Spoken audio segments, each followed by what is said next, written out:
as coisas acontecerem. Então você não é um Deus para alterar o rumo da evolução. Então isso seria também uma coisa contra. O que você tem que fazer? Analise os prós, os contras, e aí a opinião fica com você, tá certo? Então faça isso. Então uma coisa assim, bem clara, não use termos técnicos em demasia. Lembre-se, não é uma prova, não é uma questão discursiva de biologia. É um leigo que vai ler essa redação, tá certo? No mais, então uma boa sorte para todos vocês e um beijo a todos. Tchau, tchau.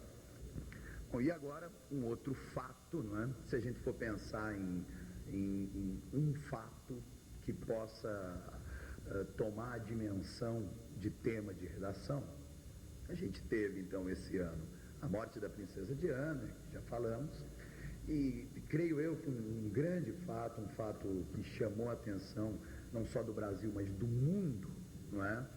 Foi o churrasquinho em Brasília, não é? O assassinato daquele índio Galdino Pataxó, bem no dia 19 de abril, que é o dia do índio, não é?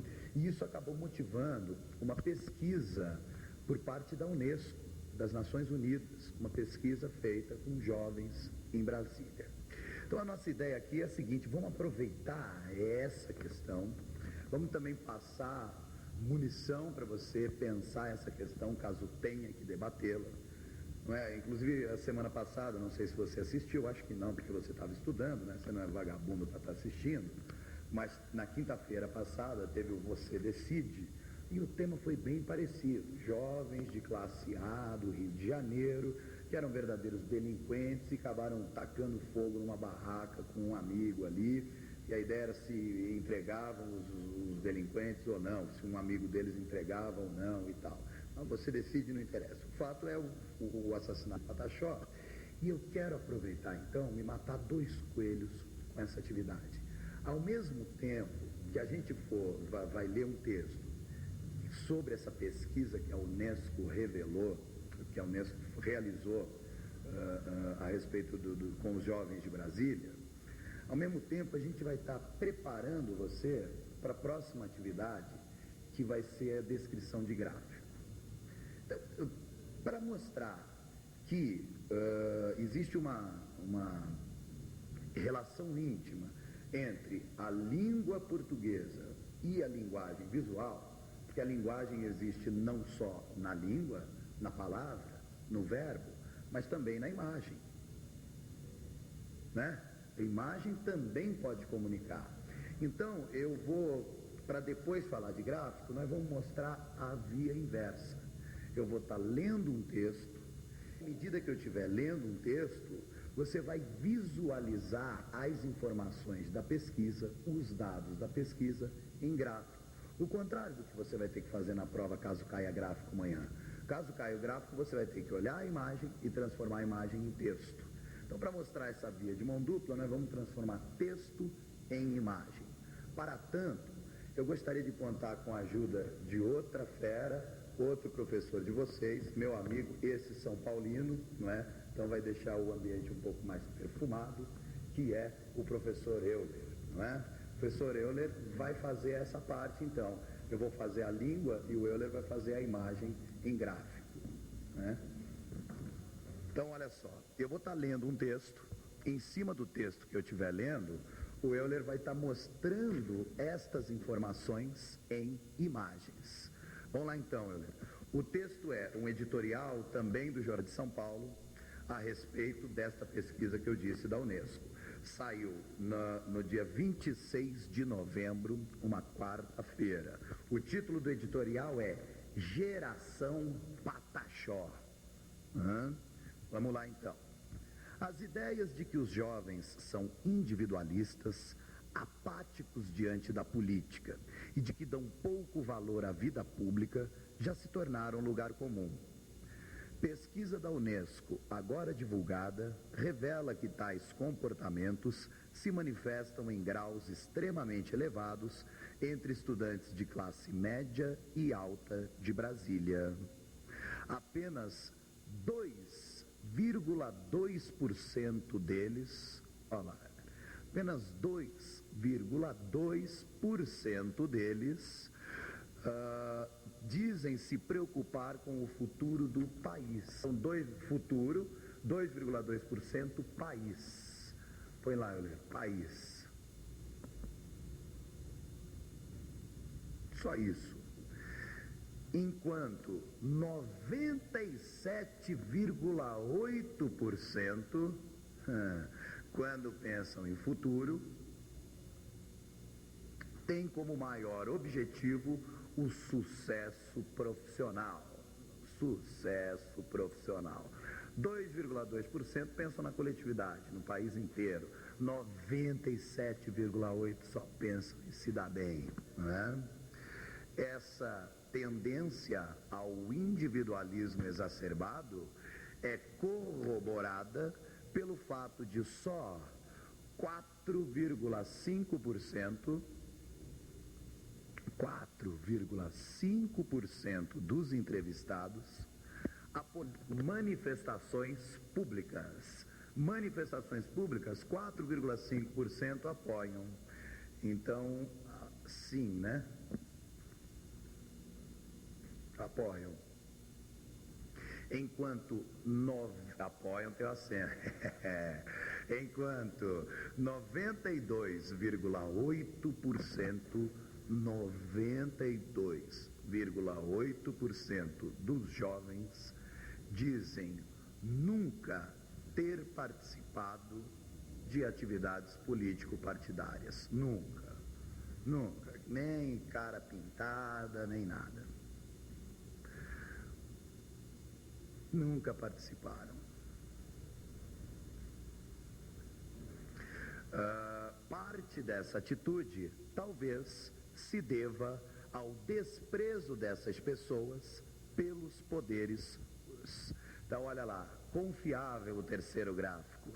Ao contrário da família confiável para 84% dos entrevistados.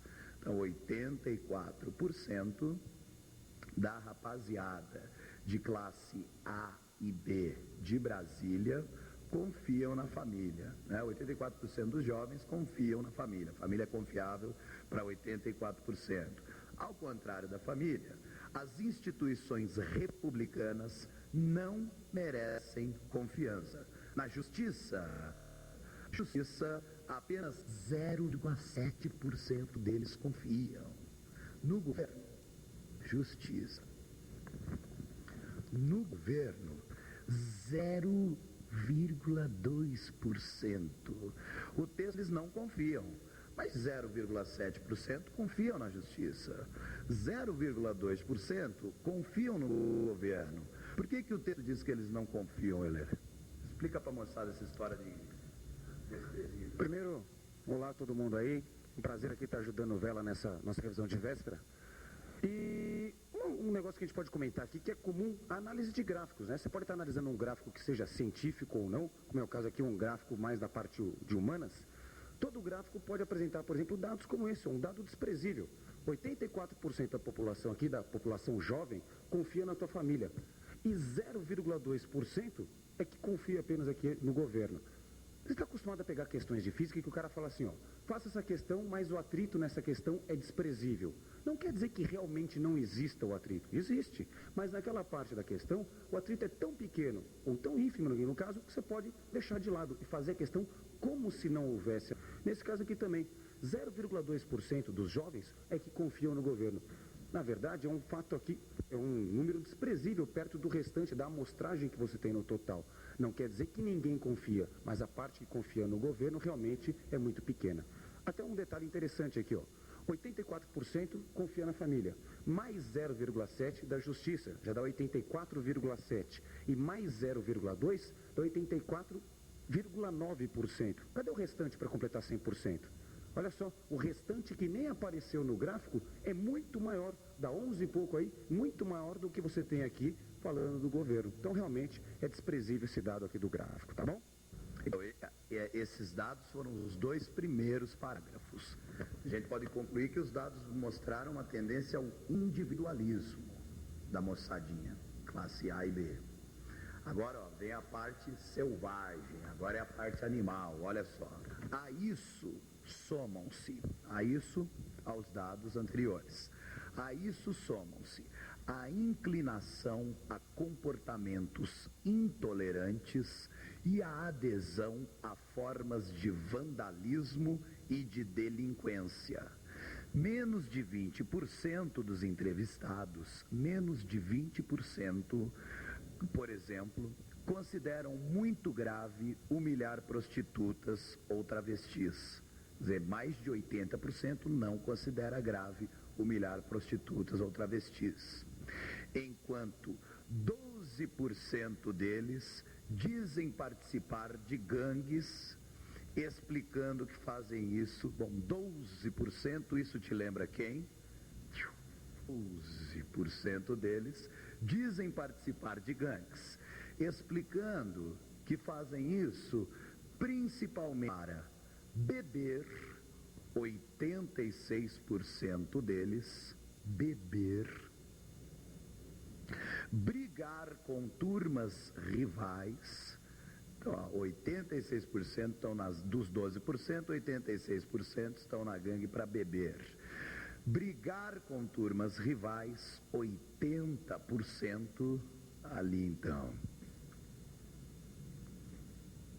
80% para brigar com turmas rivais e fumar maconha, 77%. Maconha.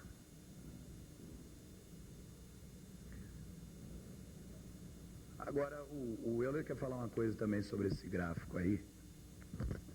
Moçada, o que você pode perceber aqui, que é lógico, você já deve estar se perguntando ou pelo menos instigando a curiosidade sobre isso. 77%, 80% para outra situação e 86% para beber, é claro que se você somar esse total aqui, dá muito mais do que 100%. Você fala, como é que pode isso? É que é lógico, tem o cara, o espertinho, que vai para a gangue e ele quer beber e brigar. Tem outro que quer brigar e fumar maconha. E tem o cara que quer beber e também fumar maconha. E tem o mais espertinho ainda que quer beber, brigar e fumar. Então o cara vai lá, bebe um pouquinho, aí fica esperto, já vai lá brigar, e daí para dar uma descansada, pega e fuma a maconha dele. Como é que você pode representar isso de outra maneira? Através do que a gente chama de diagramas de Euler-Venn, muito utilizado nas ciências em geral. Então na física, por exemplo, a gente utiliza bastante isso aqui, quando você quer fazer análise de dados e relacionar esses dados. Existem interseções aqui, ó, entre essas várias situações. Tem o cara que bebe e briga, o cara que bebe e fuma maconha, e tem o cara aqui no meio de tudo, bebe, briga e fuma maconha. Pessoal, eu espero aqui que eu tenha ajudado realmente vocês aí na tarefa que você vai ter, tarefa difícil, mas que você vai conseguir o seu êxito, e espero então que 100% aí do consiga aprovação no vestibular, tá bom? Tchau, tchau, tudo de bom para vocês. Obrigadão, Euler. Obrigadão mesmo. Então, agora a conclusão. Os dados foram todos apresentados. Aí o que a gente diz no teu trabalho de gráfico? Daqui a pouco a gente vai ver também um exemplo de gráfico. Não faz sentido analisar gráficos, analisar dados, se não for para extrair uma conclusão. Olha a conclusão aqui do texto. Vistos em conjunto, os dados sugerem que jovens bem-nascidos da capital do país caracterizam-se por um individualismo selvagem. A pesquisa compõe um quadro de vidas limitadas e sem grandes aspirações públicas. Não chega, pois, a ser espantoso, embora seja repulsivo, que 5 desses jovens de Brasília tenham ateado fogo a um índio pataxó. Fato que 61,8%